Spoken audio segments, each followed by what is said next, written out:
خب یک بار واسه همیشه میخوام به این سوال جواب بدم که بهترین نرم افزار ادیت ویدیو چه نرم افزاریه. در واقع سوال از بیسش اشتباهه. شما اول همه باید بدونین که این نرم افزار رو واسه چه کاری میخواین، چه سیستم و شرایطی واسه کار کردن دارین و چه نتیجه‌ای میخواین ازش بگیرید. اما امروز توی این ویدیو میخوام 5 تا از بهترین نرم افزارهایی که توی این 8 سال تجربه تدوینگریم باشون کار کردم رو بهتون معرفی کنم. بهتون بگم که این نرم افزارها چه مزایایی دارن، چه معایبی دارن، واسه چه افرادی خوبن و اگر تولید کننده محتوا هستی یا علاقه به تدوین داری وقتتو علیکی تلف نکنی. من 8 سال عمرم رو واسه تدوین گذاشتم تا بالاخره فهمیدم واسه هر صنفی، واسه هر گروهی چه نرم افزاری میتونه بهترین نتیجه رو داشته باشه. پس تا آخر ویدیو همراه من باش و وقتت رو الکی واسه آزمون و خطا تلف نکن. نرم افزار شماره 1 داوینچی ریزالو. حتما اسمش رو شنیدین. خیلی از تدوینگرای اینستاگرام و یوتیوب ازش اسم میبرن، اما واقعا اینقدر که اسمش میاد کارایی داره. داوینچی خدای اصلاح رنگه. اگر میخوایم به صورت حرفه‌ای تدوین ویدیو رو یاد بگیرین حتما داوینچی یکی از اصلی ترین انتخاباتون باید باشه. نقاط قوت داوینچی: اول همه اصلاح رنگ، بی برو برگشت. داوینچی ریزالو خدای اصلاح رنگه. 2 کاملا واسه پروژه های سنگین طراحی شده. شما سنگین ترین فیلم ها و مستندات رو به راحتی میتونید داخلش ایمپورت کنین، باهاش کار کنین، ادیت کنین و انواع و اقسام افکت های مختلف رو روش بندازین و به راحتی یه خروجی واقعا با کیفیت رو بگیرین. اما نقاط ضعفی هم داره. اول همه اگر به عنوان یه تازه کار وارد دنیای تدوین شدی، داوینچی ممکنه محیط کاربری ساده‌ای واسه شما نداشته باشه و یه مقدار گیجتون کنه، چون کار کردن باش با مابقی نرم افزارهای ادیت یه مقدار متفاوته. اما اگر وقت و زمان واسش بذارین مطمئن باشین که نتایج خیلی خوبی میتونین ازش خروجی بگیرین. و ایراد بعدی، داوینچی نیاز به یه سیستم نسبتاً قدرتمند داره. شما نمیتونین با یه سیستم ضعیف از داوینچی استفاده بکنین. پروژه‌های سنگین نیازمند ابزارهای قدرتمند هستند. نرم افزار شماره 2 پریمیر پرو. اسم پریمیر رو احتمالاً خیلی شنیدین. توی اکثر آگهی‌های استخدام تدوینگر اشاره شده که حتما باید پریمیر یاد بگیرید.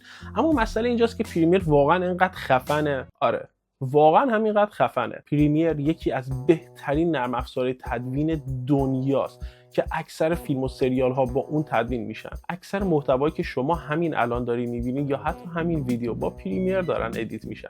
پریمیر یه نرم افزار قدرتمند و حرفه‌ای واسه تدوین ویدیوه، اما یکی از بهترین نقاط مثبتی که داره و باعث میشه یه سر و گردن از داوینچی قوی تر باشه اینه که میتونید با مابقی نرم افزارهای ادوبی مثل ایلاستریتور، فتوشاپ و حتی افتر افکت اون رو سینک کنید. به راحتی فایل ها رو میتونید بینشون جابجا کنید و پروژه ها رو ذره ذره توی نرم افزارهای تخصصی خودشون ادیت کنید. خب احتمالاً تا الان نقاط مثبتش رو شنیده باشید، اما نقاط منفیش چیه؟ اولا که دقیقاً مثل داوینچی نیازمند یه سیستم متوسط رو به خوبه و یکی دیگه از نقاط ضعفش که بعضی وقتا اذیت میکنه اینی که کراش میده و این از رگ گردن به شما نزدیکتر و هر لحظه باید پروژهتون رو سیو داشته باشین که کل تایمتون به باد نره. یکی دیگه از بدیهای پریمیر هم اینه که لایسنس پولیش رو حتما باید خریداری کنید. اگه بخواید به صورت رایگان و ازش استفاده بکنین بعضی جا اذیتتون میکنه.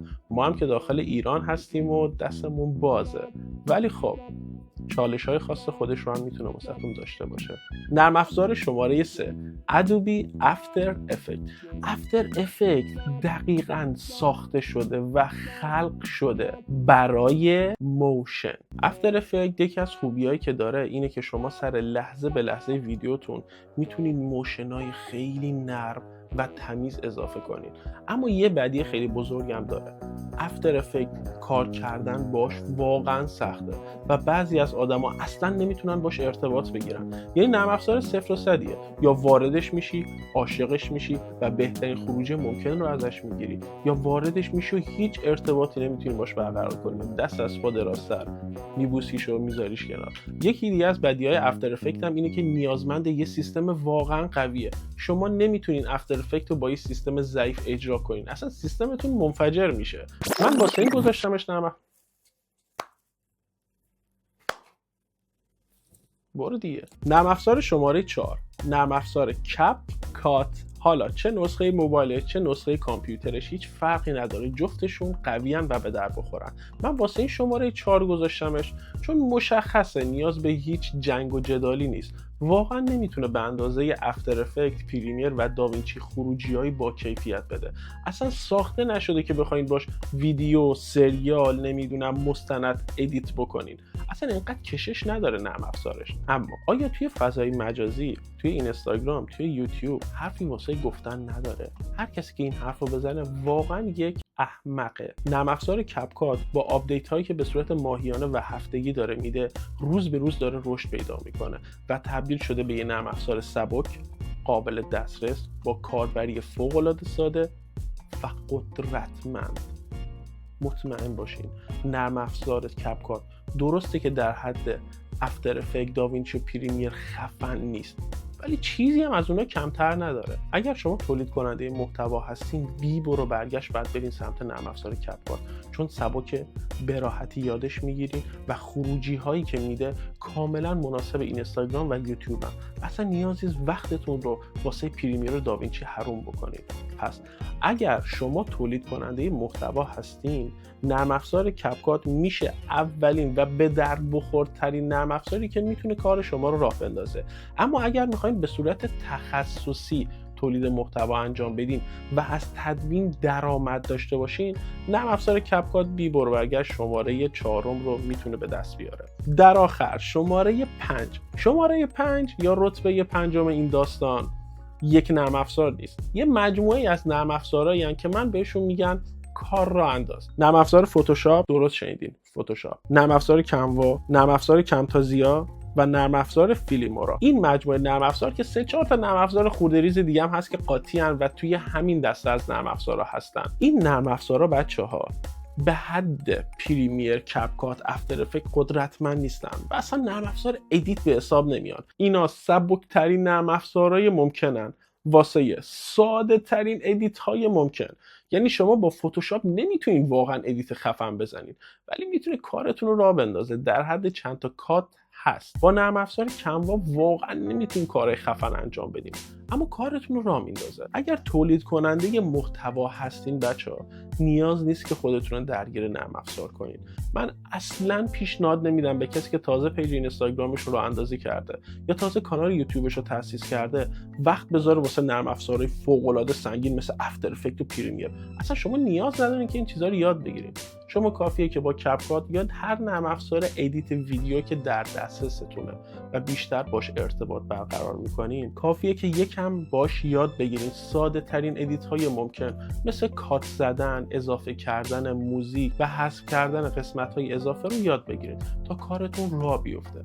وقتی که اون بیزینس آنلاینتون که از طریق تولید محتوا میخواد به درآمد برسه، به درآمد رسید، اون موقع یه تدوینگر حرفه‌ای استخدام کنین.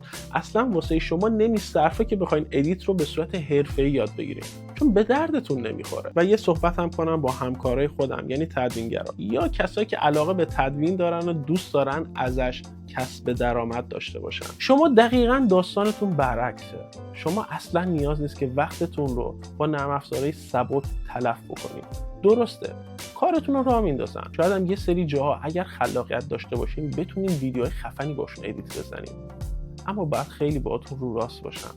هیچ آینده این نرم افزار رو ندارن. پروژه گرفتن توی دنیای تدوین ویدیو روز به روز داره سخت‌تر میشه.